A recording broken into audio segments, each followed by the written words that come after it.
आश्विन मास के कृष्ण पक्ष की अमावस्या को सर्वपित्र अमावस्या कहा जाता है। इसे पुण्य कार्य अमावस्या भी कहा जाता है। अतः इसे बड़ी ही श्रद्धा और विश्वास के साथ मनाना चाहिए। आचार्य प्रवीण जी ने सर्वपित्र अमावस्या के बारे में विस्तार रूप से दी जानकारी। ओम नमो भगवते वासुदेवाय। सर्वपित्र अमावस्या 2 अक्टूबर बुधवार के दिन मनाई जाएगी। इस दिन जाने अनजाने पितरों की पुण्यतिथि जिन्हें जो हमें ज्ञात नहीं है उनके निमित्त श्राद्ध कर हम पितरों की मुक्ति कर सकते हैं। पितृदोष के कारण होने वाले कलह कलेश, हारी बीमारी और आर्थिक परेशानी से इससे मुक्ति पाई जा सकती है। सर्वपित्र अमावस्या के दिन स्नान, दान और ध्यान इसका विशेष महत्व होता है। किसी सरोवर, नदी पर स्नान कर पितरों का तर्पण करते हैं। अगर आप कहीं बाहर नहीं जा सकते तो घर पर भी आप जल में गंगा जल मिलाकर उससे स्नान कर और घर में भी गंगा जल का छिड़काव करके घर को पवित्र कर सकते हैं और इसके बाद आप अपना पितृ कार्य कर सकते हैं। दान, सर्वपित्र अमावस्या में दान का विशेष महत्व है। अन्न के साथ साथ और भी कई जीवन उपयोगी वस्तुओं का दान किया जाता है। जैसे वस्त्र, अगर सफ़ेद वस्त्र हो तो बहुत ही अच्छा होता है। छाता और बर्तन में एक लोटा हो तो इसका महत्व और बढ़ जाता है, जिससे हमारे पितृ प्रसन्न होते हैं और आशीर्वाद देकर पितृलोक को लौट जाते हैं।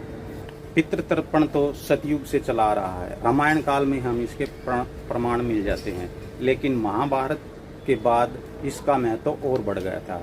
महाभारत युद्ध के दौरान जब कर्ण की मृत्यु हुई और वो सर्वारोही हुए तो उनको सोने के बर्तनों में खाना दिया गया और सोने का ही वो खाना सोने का ही था। तो कर्ण ने इंद्र से पूछा कि मुझे ये अन्न क्यों नहीं मिल रहा, इसमें सोने का खाना क्यों है। तो उन्होंने बताया कि आपने स्वर्ण दान किया था, अन्न का दान नहीं किया था।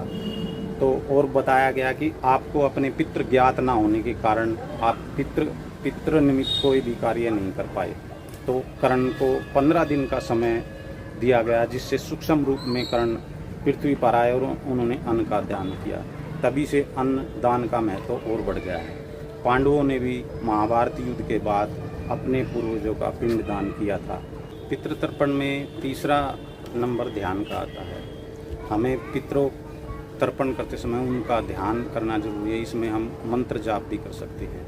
इसमें हम ओम पितरो भय नमः का जाप कर सकते हैं, जिससे और पितरों से क्षमा याचना हमें करनी चाहिए, जिससे हमें जाने अनजाने में कोई भूल हो गई तो वे हमें इसके लिए क्षमा करें।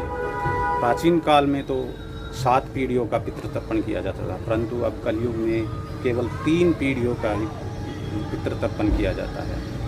सबसे प्रथम पितृपक्ष में सात्विक भोजन ही करना चाहिए। मांसाहार का प्रयोग वर्जित है। पितृतर्पण में गंगा जल, काले तिल इनका प्रयोग जरूर करें। शाम को दीपदान जरूर करें, वो भी दक्षिण दिशा में। दक्षिण दिशा में ही अपने आप पितरों की चित्र लगाना चाहिए। अच्छा होगा कि एक तांबे के पात्र में जल भर के दीपक के पास जरूर रखें। और अंत में पितरों को नमन करते हुए उनसे आशीर्वाद की याचना करें और प्रार्थना करें कि वो हमें आशीर्वाद देकर खुशी खुशी अपने पितर लौट जाएं।